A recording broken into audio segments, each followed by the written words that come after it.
My name is Carine Umutoniwase. I'm 24 years old. I am a daughter of Africa, born in Rwanda and raised in Kenya. Currently, I am a graduate student, a part-time graduate student, and also I am a youth activist working for an organization known as Footprints for Change Africa that basically advocates for accountable leadership and responsible youth in the society. I was a teacher in one of the schools in the marginalized areas, in one of the slums in Nairobi. And that also exposed me to some of the vices and some of the challenges that youth face that deter them from growing or deter the development of the society as a whole. And so I had for a long time been disturbed by, things like corruption and ethnicity. And I felt like it was high time that as a youth I should start working to seeing such vices diminish in the society and working towards a better future for younger generations, because I believe that we owe them that. So that's how I came to work as a youth activist.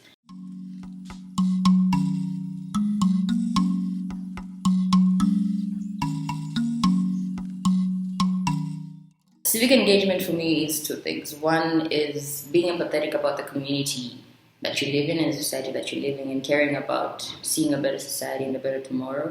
And it's also about being aware of all the environmental contexts in place, be they social, economic, political, and also in Africa, cultural, so that then you're better equipped and you're more aware of the change that is needed, of the sustainable change that is needed, and then you'd be able to make more impactful change and a more impactful, effective difference than you found the community or the society that you're in.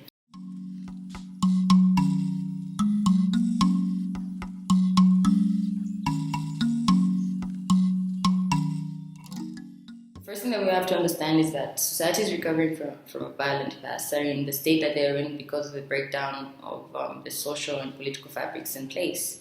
And this breakdown was aided by the wrong decisions that our leaders in the past generations have made that have then led to, violence in those societies. So not only are the youth a majority in the society, but they also have the responsibility of rebuilding such societies recovering, and also go a step further and ensure that they develop sustainably, and that, the growth that is experienced is not temporary, but is of a more permanent effect and reaches more people.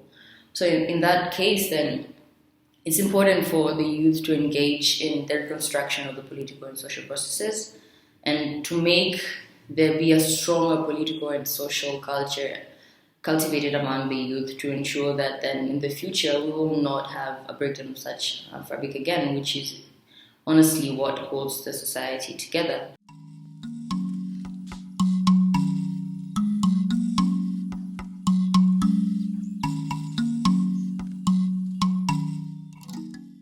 Yes, it is very important for the youth to learn about the historical injustices in their past. In a way, the past acts as a mirror from which we get to learn our mistakes. We would not have any future if it wasn't for our past. And our past reflects on who we were, not who we are, or where we want to be, or who we want to be. So I think that the youth engaging in learning from the past is in itself a learning experience, should not be looked down to as something embarrassing or something to be hidden or protected from. So in my experience, I've seen that telling the youth and engaging the youth in our past mistakes, or our current challenges or the past challenges, is really a good way to motivate them and inspire them to engage in efforts that are geared towards social change mostly. For example, we recently had a change talk in one of the high schools, and we used a booklet that was released by ICTJ called Learning from Our Past. And in it shows what has happened in Kenya's history, what activities have taken place. And through that book, I was able to highlight some of the instances on ethnic violence or ethnic-related discrimination. And at the end of it all, the youth were really outspoken on how it was helpful for them to know what has been happening and what happened in the past. And they felt like they deserve better. They felt like they have a role to play in ensuring that the society is better. So I think, yes, learning from the past inspires the youth to avoid past mistakes that have been made and build or create more and better solutions that are geared towards ensuring a better future for all in the society.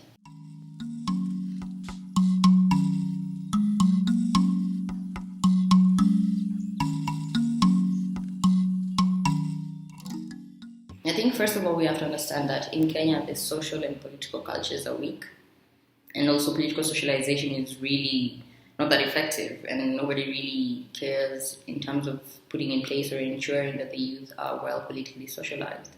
And this is coupled with a lack of role models or people who have accountable leadership or people you can actually look up to and aspire to be like.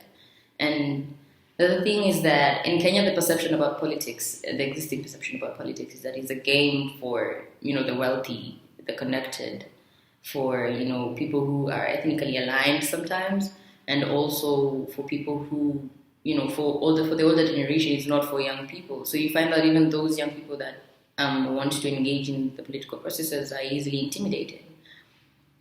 The other thing is that due to unemployment and poverty, the youth become easily susceptible to manipulation, to political manipulation. They are mostly used as instruments of disruption at political rallies, during election times. They receive one of handoffs, and they are expected to either vote for that particular person or do the bidding of that particular person. So in general, they lack that mentorship. They lack that mentorship in terms of how to engage politically and socially. The youth need to be inspired through awareness programs that highlight the consequences of them being non-participant in such processes, and also that highlight some of the vices that may pose a challenge to them as they try to engage in, socially or politically. Another thing is that we need to expose the youth to a lot of information and a lot of knowledge on their environment and how then they can impact the environment. And we can do this through education, through mentorship programs that call for them to be more accountable, or that call for accountable leadership, and for them to be more responsible in the society.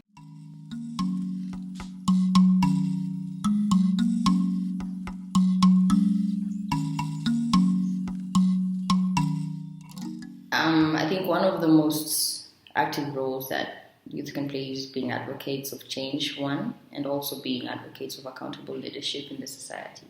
We see that such societies that are recovering from a violent past have had, poor leadership, and there are a lot of social, economic, and political constraints that face the youth or the community in general in terms of growth and development. So by the youth advocating for accountable leadership ensures that in the future we make better decisions as youth, not based on your ethnic or not based on money that you're receiving, but more so based on what you want to see or the change that you want to impact in the society and the benefit that you want your community to get.